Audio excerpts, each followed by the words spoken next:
Hi friends, তোমাদের একটা hair গ্রোথের টিপস দেব আজকে। তোমরা কিছু মেথি দানা 3-4 টেবিল স্পুন মতো মেথি দানাকে ভিজিয়ে রাখবে সারা রাত। ভিজিয়ে রেখে সকালবেলা সেই মেথি দানার জলটা সমেত মেথি দানাটাকে 10 থেকে 15 মিনিট মতো ফুটিয়ে নেবে গ্যাসে। প্রথমে হাই ফ্লেমে রাখবে, তারপর গ্যাসটা লো ফ্লেমে রেখে ফুটিয়ে নেবে। তারপর সেই জল সমেত মেথি দানাটাকে ভালো করে হ্যান্ড ব্লেন্ডার দিয়ে ব্লেন্ড করে নেবে। দিয়ে সেই মেথি দানার যে পেস্টটা সেটা ছেঁকে নেবে। ছেঁকে যে জলটা বেরোবে সেটার সাথে 2 কি 3টে ভিটামিন ই ক্যাপসুল অ্যাড করবে।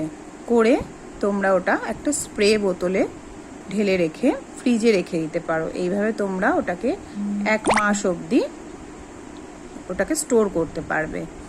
ওটাকে তোমরা প্রতিদিন রাত্রিবেলা হোক কি দিনের বেলা স্নানের আগে 2 ঘন্টা আগে স্প্রে বোতলে করে সেই স্প্রে করে করে মাথার স্ক্যাল্পে ভালো করে লাগিয়ে মাসাজ করবে।